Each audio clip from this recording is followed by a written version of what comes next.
Good morning friends. सो यहाँ पर आज हम करने वाले हैं कॉम्बिनेशन ऑफ रजिस्टर्स। सो दो तरह के कॉम्बिनेशन होते हैं हमारे इलेक्ट्रिक सर्किट में। एक होता है सीरीज कॉम्बिनेशन और दूसरा होता है parallel combination. So one by one हम दोनों को देखेंगे आज। So let's see series combination. So series combination क्या होता है, आप एक सर्किट बना लो इधर।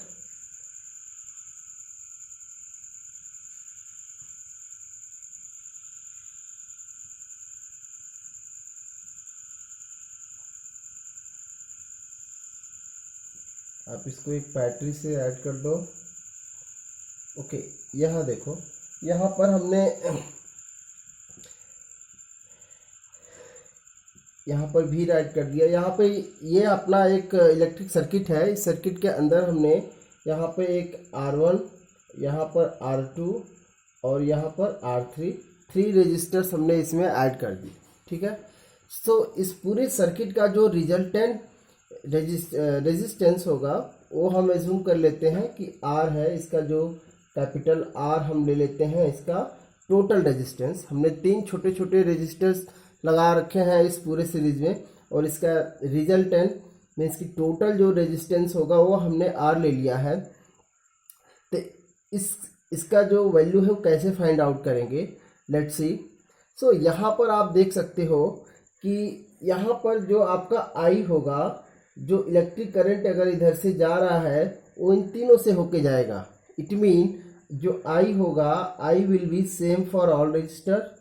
I means electric current will same for all resistor. इन तीनों रजिस्टर के लिए ये जो I होगा आपका सेम होगा। सो यहाँ पर जो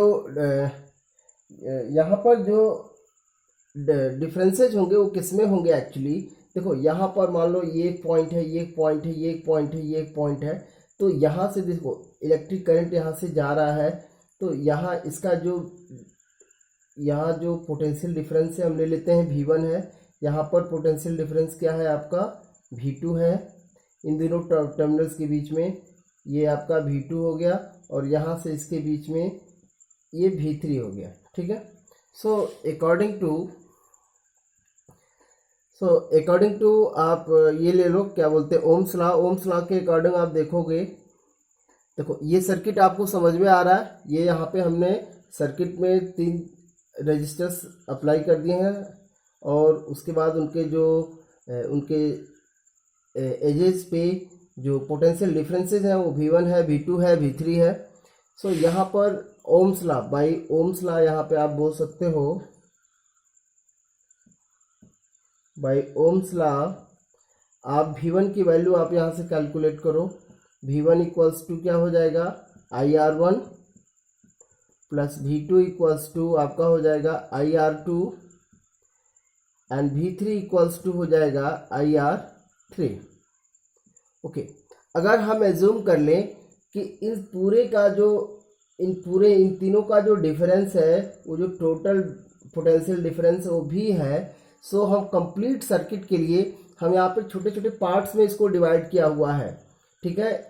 इन दोनों हमने यहाँ पे एक पॉइंट A ले लिया, ये B ले लिया, C और यहाँ पे D। तो ये A से B तक का है, B से C तक का, C से D तक का। लेकिन A से D तक का अगर हम V की वैल्यू अगर कैलकुलेट करें तो V इक्वल्स टू क्या हो जाएगा, V1 plus V2 plus V3।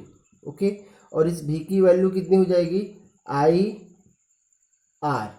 अब हम ये जो R है वो हमने क्या लिया हुआ है, RT बोल देते हैं। RT means total resistance R है, और इलेक्ट्रिसिटी सबके लिए सेम होगा, बिकॉज जितना इलेक्ट्रिक करंट इधर से जाएगा वो इन तीनों से होकर ही ये पास करेगा। ठीक है।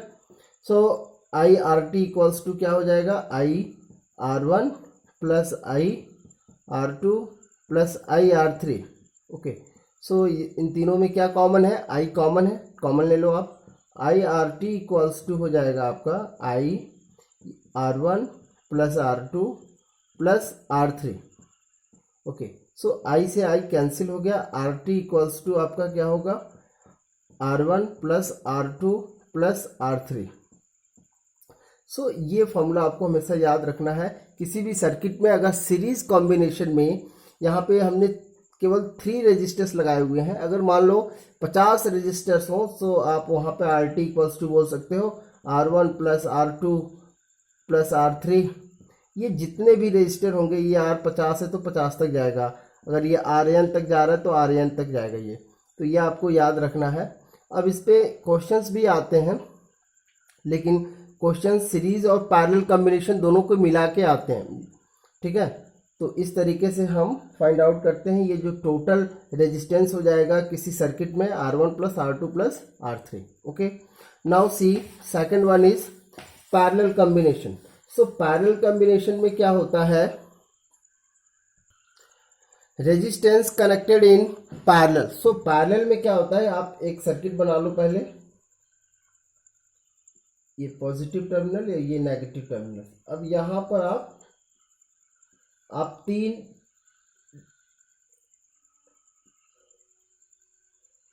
रजिस्टर ऐसे ऐड कर दो इस कॉम्बिनेशन में, ठीक है।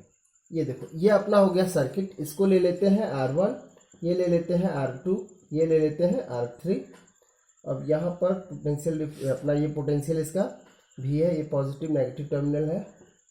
सो ये आपका सर्किट अभी बन गया। अब यहाँ देखो, समझने वाली जो बातें हैं वो क्या है, अगर हम एज्यूम कर लेते हैं कि इधर से I करंट अगर जा रहा है तो यहाँ पर इसको जाने के लिए 3 पाथ मिल गए। तो जहाँ रेजिस्टेंस ज़्यादा होगा वहाँ इलेक्ट्रिसिटी कम जाएगी, जहाँ रेजिस्टेंस आपका कम होगा वहाँ इलेक्ट्रिसिटी ज़्यादा जाएगी उस पाथ से होके।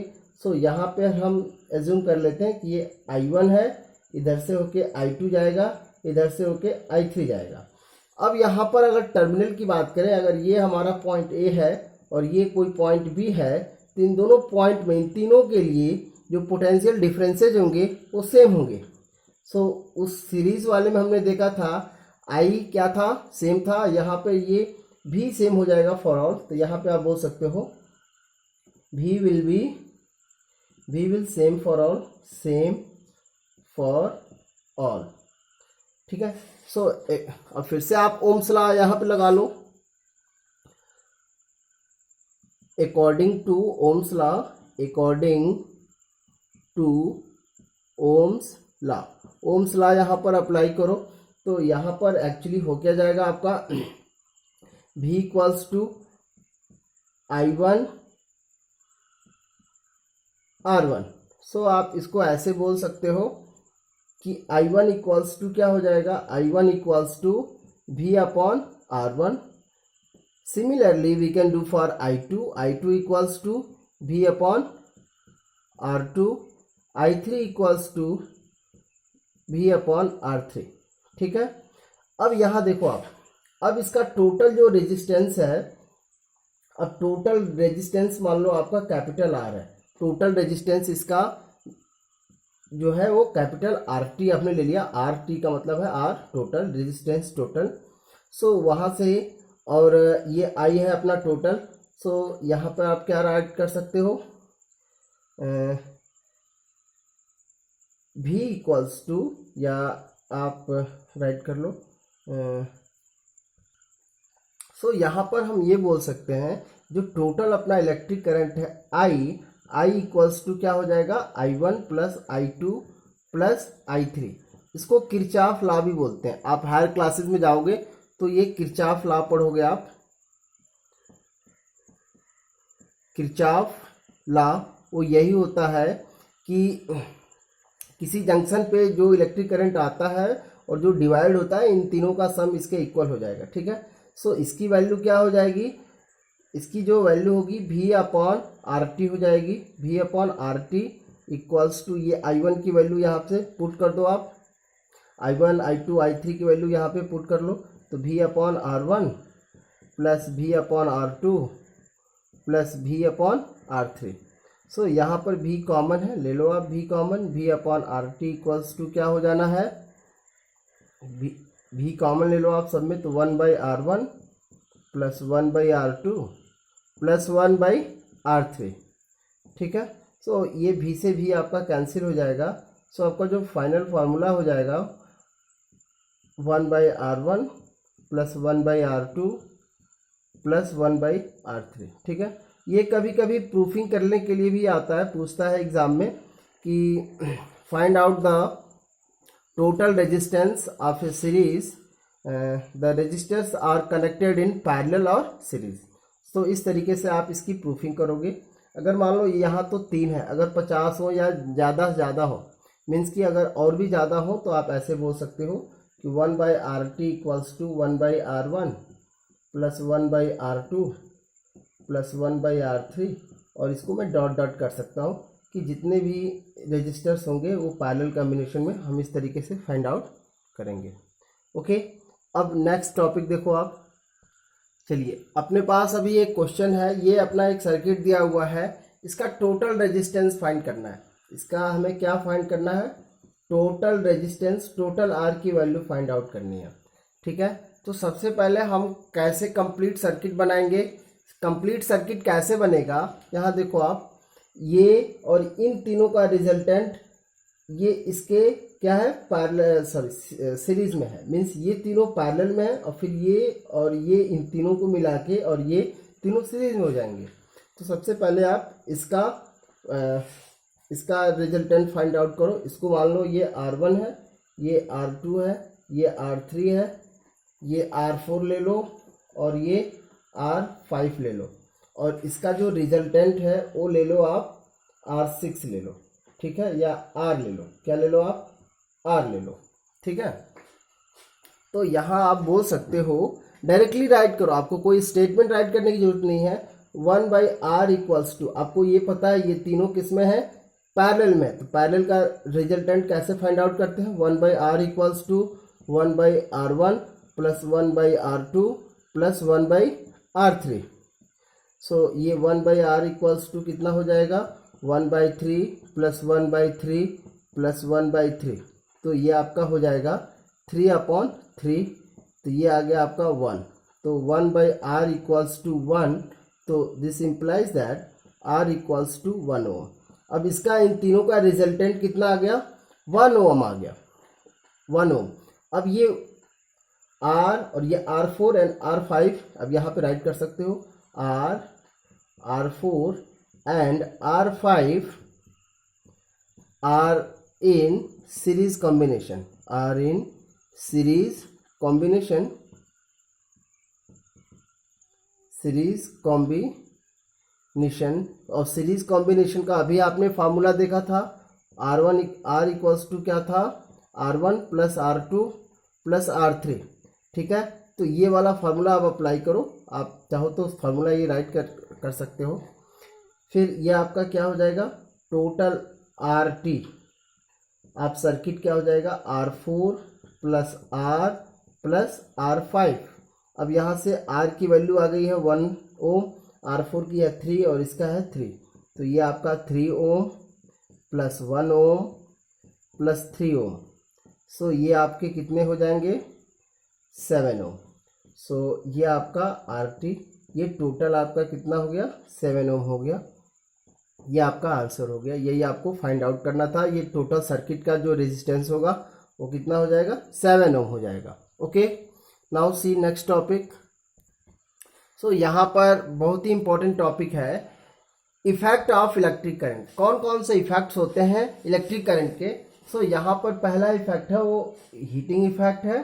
सो हीटिंग इफेक्ट में आप जनरली घर पे इस्त्री देखते हो, मीन्स प्रेस देखते हो, प्रेस आपका हीटिंग इफेक्ट पे काम करता है।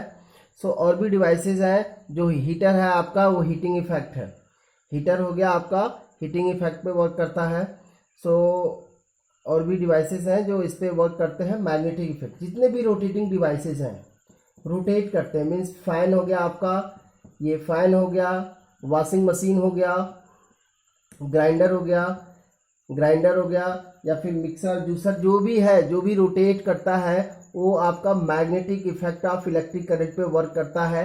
और केमिकल इफेक्ट में आप इलेक्ट्रोलिसिस, आपको पता होगा इलेक्ट्रोलिसिस जब कराया जाता है तो वो केमिकल इफेक्ट होता है। सो अभी हीटिंग इफेक्ट देखते हैं कि कितना हीटिंग इफेक्ट वो देता है actually. So let's see heating effect. So heating effect में हमें क्या देखना है एक्चुअली, अब मान लो ये कोई वायर है। अब ये वायर जनरली जब इलेक्ट्रिक करंट, जैसे बल्ब जलता है ना, तो बल्ब क्या है, बल्ब जलता है तो वहाँ से भी हीटिंग इफेक्ट आता है। बल्ब को टच करोगे ना, बल्ब को टच करोगे तो आपका गर्म हो जाता है। तो क्यों गर्म हो जाता है एक्चुअली, या कोई वायर है उसमें जब इलेक्ट्रिक करंट पास होती है तब भी वो गर्म हो जाता है। या फिर घरों में बोर्ड में, मेन जो बोर्ड होता है, मेन बोर्ड में एक फ्यूज़ लगता है। तो फ्यूज़ में देखोगे एक वायर लगता है। जब भी जो वायर लगता है वो भी हीटिंग इफेक्ट पे ही वर्क करता है। तो इसको वन बाय वन हम देखेंगे कैसे क्या वर्क करता है एक्चुअली। सो जनरली होता क्या है कि जैसे मान लो आप कोई हैवी मशीन, कोई मोटर लगा लो, मोटर लगा हुआ है आपके घरों में और बहुत पतला तार लगा हुआ है, तो देखोगे कि वो मेल्ट हो जाता है। ये जो वायर है वो मेल्ट हो जाएगा, मीन्स पिघल जाता है। क्यों पिघल जाता है, वो हीटिंग इफेक्ट के कारण पिघल जाता है। तो अगर मान लो ये हीटिंग इफेक्ट देता क्यों है, जैसे मान लो ये कोई वायर है, ये पतला वायर है यहाँ पे, और एक कोई मोटा वायर मैं ले लेता हूँ। अब यहाँ पे इसके अंदर क्या है, इलेक्ट्रॉन्स हैं, इलेक्ट्रॉन्स फ्लो कर रहे हैं। तो ये बताओ जो पतला वायर है इसमें ये इलेक्ट्रॉन्स फ्रीली मूव करते हैं, ये क्या करते हैं, फ्रीली मूव करते हैं। तो जो मूव करता है उसके अंदर क्या होगा, हाफ mv², उसके अंदर ये काइनेटिक एनर्जी होगी, ये काइनेटिक एनर्जी उसके अंदर होगी। अब ये काइनेटिक एनर्जी जो है वो किस में कन्वर्ट होता है, जनरली हीट में कन्वर्ट हो जाता है। ये जो के है वो हीट एनर्जी में कन्वर्ट हो जाता है। तो यहाँ पर देखोगे आप, जो वायर थोड़ा सा मोटा है, मीन्स मोटे वायर में ये जो कोलिजन होगा इनके बीच में, कोलिजन, इस मान लो दो चीज़ें हैं, अगर दो हाथ को आप ऐसे करो ना, हाथ को ऐसे करो तो आपका हाथ भी हीटिंग इफेक्ट देता है। मीन्स कि जब भी कोलिजन होता है तो कोलिजन में आपका हीटिंग इफेक्ट आता है, हीट हो जाता है बॉडी। सो यहाँ पर कोलिजन किसके बीच में हो रहा है, इलेक्ट्रॉन के बीच में। तो जो पतला वायर है, पतले वायर में आपका कोलिजन ज़्यादा होगा तो ये हीटिंग इफेक्ट ज़्यादा देगा, इसमें कोलिजन कम होगा तो हीटिंग इफेक्ट ये कम देगा। सो हीटिंग इफेक्ट होता किसके वजह से है, तो collision of electrons, collision of electron की वजह से आपका हीटिंग इफेक्ट ये देता है। सो कितना देता है ये heating effect, so let's see. अब यहाँ देखो, जितने भी वायर होते हैं उनका एक रेजिस्टेंस होता है। तो जो जितना ज़्यादा अपोज करेगा, मतलब जिसका रेजिस्टेंस हाई रहेगा उसका हीटिंग इफेक्ट ज़्यादा होगा। मतलब वो इसका आर ज़्यादा है, वो हीट ज़्यादा देगा। मतलब ये कि अगर इधर से इलेक्ट्रिक करंट जाएगा, आई जा रहा है और यहाँ इस पे रोका जा रहा है, यहाँ पे इसको ब्लॉक किया जा रहा है, तो ब्लॉक करने पे ये इलेक्ट्रॉन्स हैं, इनका कोलिजन बढ़ जाएगा। और कोलिजन बढ़ जाने के कारण वो जो एनर्जी है, जो काइनेटिक एनर्जी, जिस एनर्जी से मूव कर रहे थे, वो एनर्जी हीट एनर्जी में कन्वर्ट हो जाएगी। ठीक है, ओके। सी कि ये अमाउंट होता कितना है। अब आपने देखा होगा नाइक्रोम, नाइक्रोम का नाम सुना होगा आपने, नाइक्रोम। सो जो नाइक्रोम होता है, नाइक्रोम आपका CH शायद स्पेलिंग देख लेना। नाइक्रोम जो होता है ये बल्ब के अंदर जो फिलामेंट होता है, बल्ब के अंदर जो फिलामेंट होता है ये लगा रहता है, वो नाइक्रोम का बना रहता है, ये नाइक्रोम का बना रहता है। तो नाइक्रोम एक्चुअली एक तरह का एलॉय है। सो एलॉय का जो रेजिस्टेंस होता है वो बहुत ही हाई होता है, और हाई होने के कारण ये हीटिंग इफेक्ट ज़्यादा देता है। इसीलिए जो बल्ब होते हैं ना, वो हीटिंग इफेक्ट पे वर्क करता है। और इसके अंदर के जो वायर होते हैं वो क्या लगा रहता है, किसका, नाइक्रोम का लगा रहता है। सो हीटिंग इफेक्ट का मतलब क्या है, वो यहाँ देखो आप, ये हीट होता क्या है। सो हीट एक तरह की एनर्जी है। हीट क्या है, एनर्जी। एनर्जी क्या है, capacity to do work, capacity to do work. ये काम करने की क्षमता को बताता है, ये काम करने की क्षमता को बताता है अपना। तो ये हीट एक्चुअली क्या होगा, यहाँ पर हम ये बोल सकते हैं कि heat equals to work done. जितना वर्क डन होगा वही एनर्जी क्या होती है, एनर्जी भी तो वर्क डन ही होती है। जो हम वर्क करते हैं वो एक तरह की एनर्जी होती है। W equals to F into D पढ़ा ना आपने, वो ये होता क्या है, ये एनर्जी तो होती है, ये वर्क काम करने की क्षमता, ये आपका वर्क डन ही है, ठीक है। सो यहाँ पर हम देख सकते हैं कि V इक्वल्स टू क्या होता है, W by Q, W by Q, या यहाँ से आप बोल सकते हो W equals to V Q. और यही जो W है वो किसके क्या है, एनर्जी है, यही W क्या है, एनर्जी है, और यही एनर्जी क्या है, हीट है। तो H equals to V Q, आप ये आपका पहला फार्मूला हो गया। सो ये इस तरीके से आप H की वैल्यू, H फॉर क्या है, हीट। अब यहाँ से हम देख सकते हैं Q इक्वल्स टू क्या होता है, IT। सो यहाँ से Q की वैल्यू यहाँ पे आप पुट कर दो, तो यहाँ से H की वैल्यू कितना आ जाएगा, VIT, ये एक दूसरा फार्मूला हमने ऑब्टेन कर लिया। अब ये V की वैल्यू कितना होता है, V इक्वल्स टू होता है IR, तो V की वैल्यू यहाँ पे पुट कर लो, तो H इक्वल्स टू देखो यहाँ रखोगे तो ये हो जाएगा I स्क्वायर RT, ये H की वैल्यू कितनी हो गई, V square H equals to I square RT, ठीक है। या फिर आप यहाँ से R की वैल्यू क्या कर लो, हाँ R की वैल्यू कर लो आप ट्रांसफॉर्म, या इसी को मैं मॉडिफाई कर देता हूँ इस तरीके से, चूँकि ये इसको देखो, ठीक है। अब I इक्वल्स टू, चूँकि V इक्वल्स टू क्या होता है, IR, V equals to IR, so I equals to क्या होता है, I इक्वल्स टू क्या हो जाएगा, V अपॉन R। सो ये I की वैल्यू यहाँ पर अगर आप पुट कर दो, यहाँ पर आप पुट करते हो तो यहाँ पर इसकी वैल्यू क्या हो जानी है, यहाँ पर इसकी जो वैल्यू है ये जो है वो आपका हो जाएगा H equals to V square, अब I की जगह पे ये रख देंगे V अपॉन R, तो V स्क्वायर V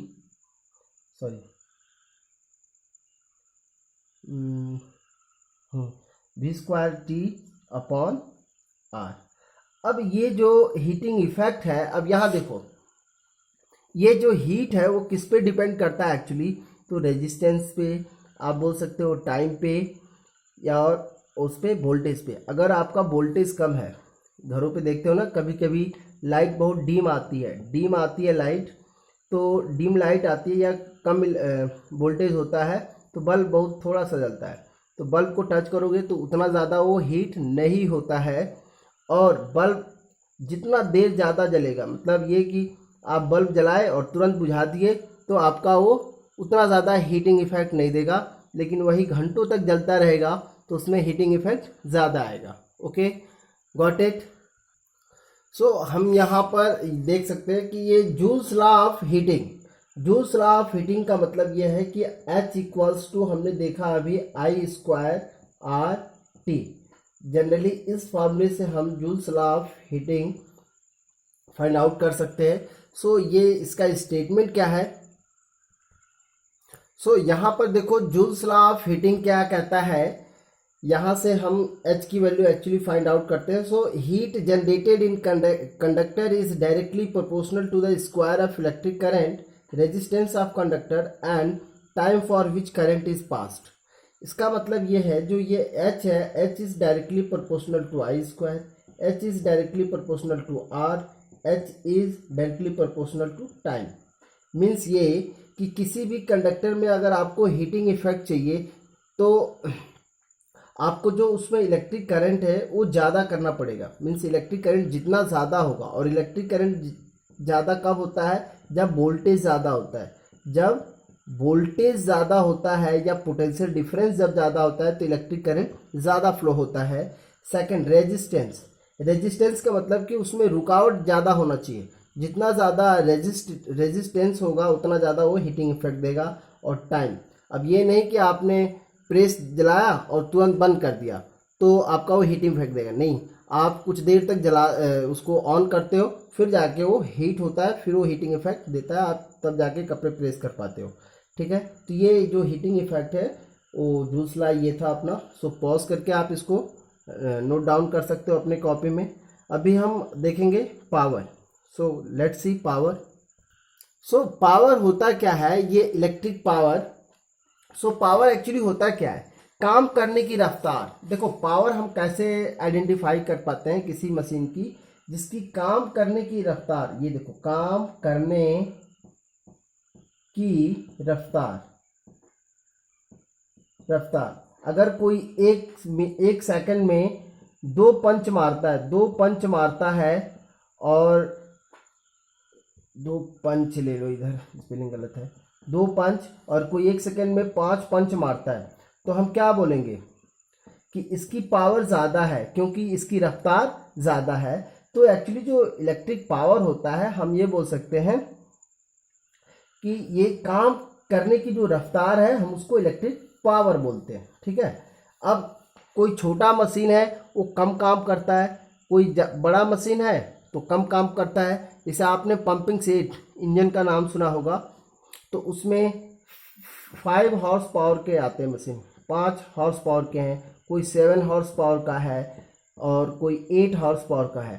तो जब वो इंजन लगाए जाते हैं तो ये कम पानी देता है, ये उससे ज़्यादा पानी देता है, ये उससे भी ज़्यादा पानी देता है। इसका मतलब ये है इसके काम करने की रफ्तार ज़्यादा है तो इसकी पावर ज़्यादा है, इसकी पावर तभी तो ज़्यादा है। कई छोटे ट्रैक्टर होते हैं तो उनका पावर कम होता है।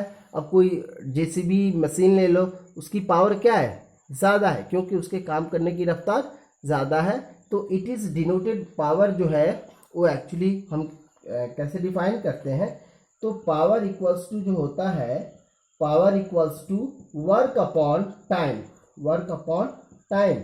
जो जितना कम समय में ज़्यादा काम कर पाएगा वही तो उसकी पावर होती है, work done per unit time. आप इसको बोल सकते हो, पावर को अगर डिफाइन करना है तो पावर को कैसे डिफाइन कर पाओगे आप, work done in per unit time, per unit time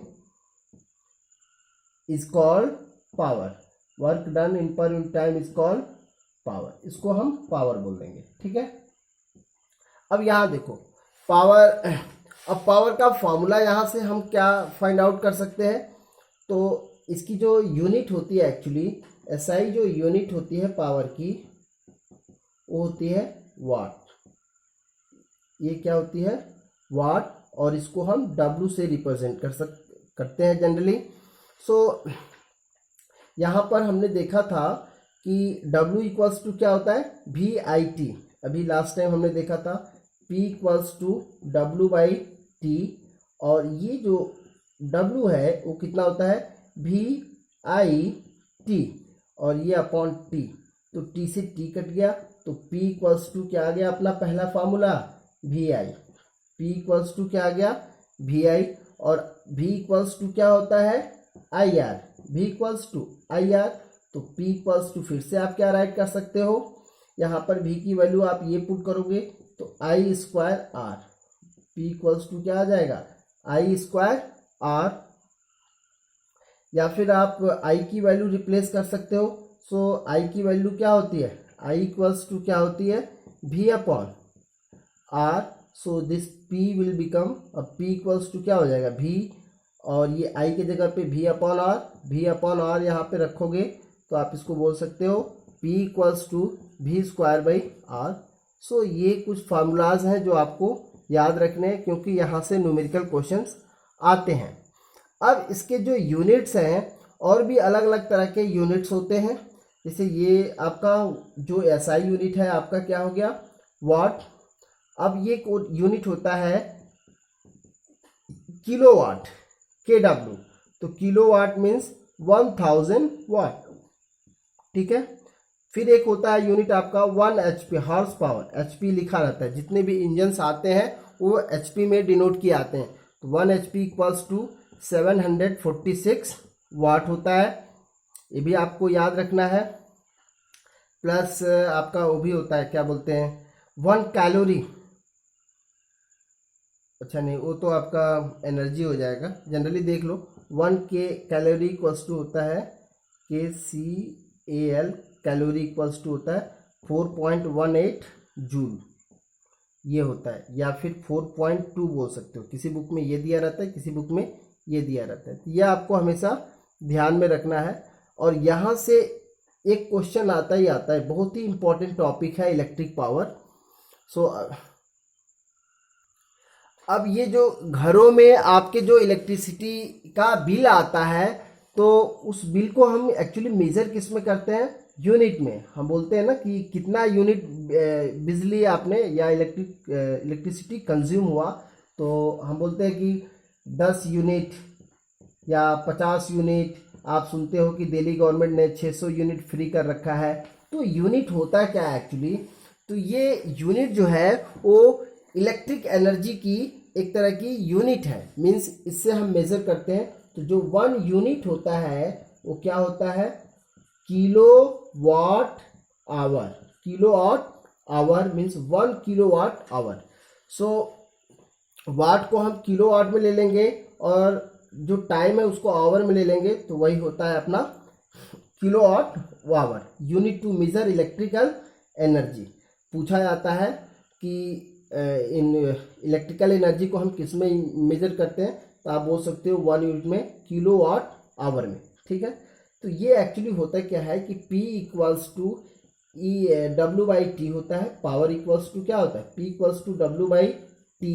this implies that W equals to P T. W equals to P T, P for power, T for time, W is work. अब यही work done क्या होता है आपका, work done ही तो energy होती है। तो E equals to P T आप बोल लो। पी टी हमने यहाँ पे राइट कर दिया, P स्मॉल टी या कैपिटल टी कुछ भी राइट कर सकते हो जनरली। तो यहाँ पर जो ये जो पावर है ये किस में होता है आपका, वाट में होता है, और ये टाइम किस में होता है आपका, सेकंड में होता है।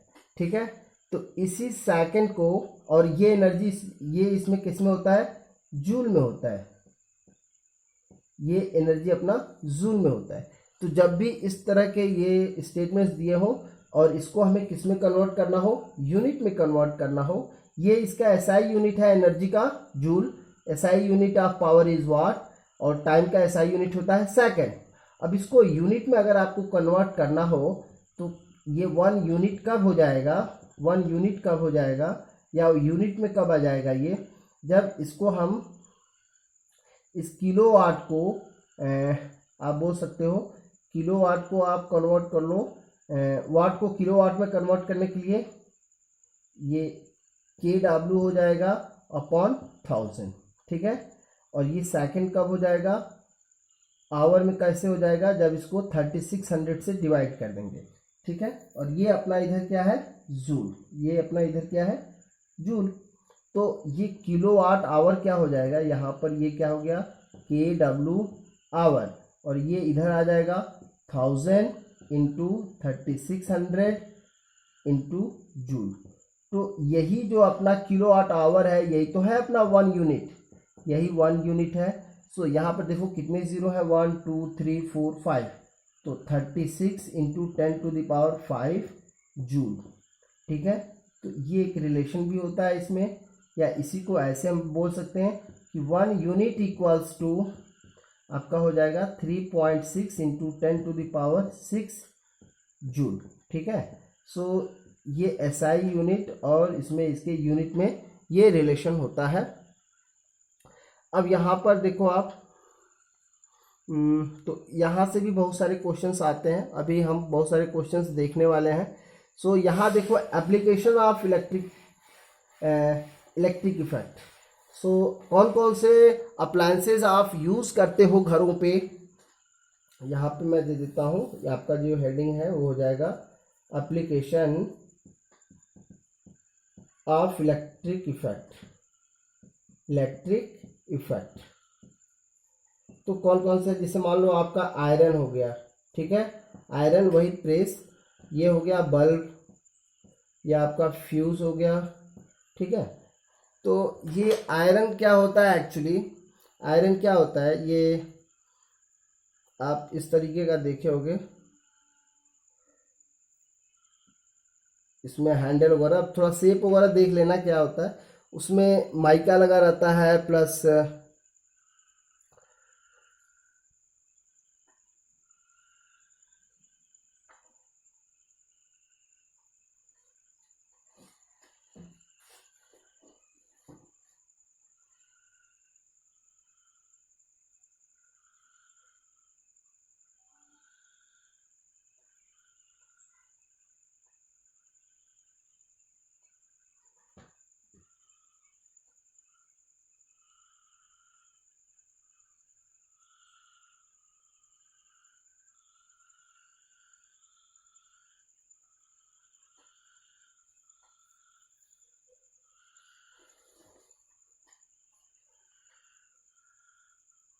मैं वीडियो थोड़ा पॉज करना भूल गया।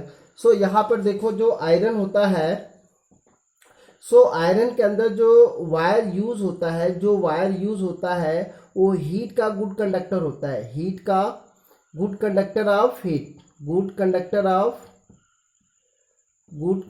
ऑफ हीट होता है, of heat, but poor conductor of electricity, poor conductor होता है इलेक्ट्रिसिटी का, क्योंकि इलेक्ट्रिसिटी जो इजीली कंडक्ट, अच्छा कंडक्टर होगा वो हीटिंग इफेक्ट नहीं देगा। ठीक है, अब यहाँ देखो बल्ब का देख लो आप। सो बल्ब में जनरली होता क्या है, ये इस तरीके का बल्ब होता है, इसमें यहाँ से 2 फिलामेंट निकले होते हैं। अब इन फिलामेंटों में इसको ऐसे, ये नाइक्रोम का एक वायर होता है, और ये जो नाइक्रोम होता है, नाइक्रोम जो वायर होता है इसके अंदर, अच्छा ये तो नाइक्रोम का जो वायर होता है उसका जो रेजिस्टेंस होता है बहुत ही हाई होता है, ये हाई रेजिस्टेंस होता है इस नाइक्रोम वायर का। सो ये एक्चुअली होता है क्या है, जब इसके अंदर जो इलेक्ट्रिसिटी पास होती है, इसके अंदर जो इलेक्ट्रिसिटी पास होती है तो वो आपका हीट में कन्वर्ट होता है। इलेक्ट्रिकल एनर्जी किस में कन्वर्ट होता है, electrical energy converted into heat, और इतना ज़्यादा हीट होता है कि वो हीट लाइट एनर्जी में कन्वर्ट हो जाती है, लाइट एनर्जी में कन्वर्ट हो जाती है। जो नाइक्रोम का वायर होता है ये एलॉय होता है, जनरली ये एलॉय है, और इसका जो मेल्टिंग पॉइंट है वो बहुत ही हाई होता है। तो जो भी हीटिंग इफेक्ट में वायर यूज़ किए जाते हैं उनका मेल्टिंग पॉइंट बहुत ही हाई होता है। जो भी वायर हम यूज़ करते हैं हीटिंग इफेक्ट में वायर यूज़ होते हैं उनका बहुत ज़्यादा होता है, क्या बोलते हैं, उनका मेल्टिंग पॉइंट बहुत हाई होता है। उसके बाद इसके अंदर एक गैस भी भरी जाती है, इसके अंदर एक गैस भी भरी जाती है। कौन सी गैस होती है, आर्गन गैस होती है, वो आर्गन गैस भी भरी जाती है। और आर्गन गैस कैसा होता है, ये इनर्ट गैस है, इनर्ट गैस है, या इसको नॉन रिएक्टिंग गैस बोल सकते हैं, नॉन रिएक्टिंग गैस। सो यहाँ पर देखो एक तीसरा नाम भी हमने लिया था, फ्यूज़। फ्यूज़ क्या होता है वो भी देख लो आप। तो फ्यूज़ एक्चुअली होता क्या है कि हम घरों में मेन बोर्ड में लगाते हैं, इसको मेन बोर्ड में हम लगाते थे, मेन बोर्ड में इसलिए लगाते थे कि अप डाउन कभी इलेक्ट्रिसिटी मान लो ज़्यादा आ गई, कभी वोल्टेज ज़्यादा हो गया, तो जो आपके घर पे इक्विपमेंट्स हैं वो जल जाएंगे। आपका फ्रिज है, टीवी है, फैन है, वो उसके जलने के चांसेस होते हैं। तो ये जो इलेक्ट्रिसिटी है वो फ्यूज से हो के आता है पूरे घरों में। तो फ्यूज में एक पतला सा वायर लगा लेते हैं, और जब भी मान लो इसकी जो क्षमता है वो 320 वोल्ट तक की है, और 300 से 21 वोल्ट होगी, 200, 320 तो आता नहीं, 220 ही आता है, 220 है, 221 वोल्ट जैसे हुआ वो ये मेल्ट हो जाएगा। मेल्ट होगा तो घरों की जो लाइट की सप्लाई है वो कैंसिल हो जाएगी, वो ऑटोमेटिक क्या हो जाएगी, कट हो जाएगा, ऑटोमेटिक कट हो जाएगा। तो आपके इक्विपमेंट्स जलेंगे नहीं, बच जाएंगे। ठीक है, सो अभी क्या है कि ये फ्यूज़ का कॉन्सेप्ट भी ख़त्म है, क्योंकि अभी आ गया है आपका एमसीबी। एमसीबी जो घरों में आप नाम सुनते हो ना, वो एक्चुअली यही है, हीटिंग इफेक्ट पे ही वर्क करता है। एमसीबी नहीं बोलते हैं, एमसीबी गिर गया, किसी को इलेक्ट्रिक झटका भी लगता है ना, इलेक्ट्रिक करंट का, तो एमसीबी गिर जाता है तो आदमी बच जाता है। ठीक है, और एमसीबी आपका काम करता है मैग्नेटिक इफेक्ट। फिर याद रखना है, फ्यूज़ आपका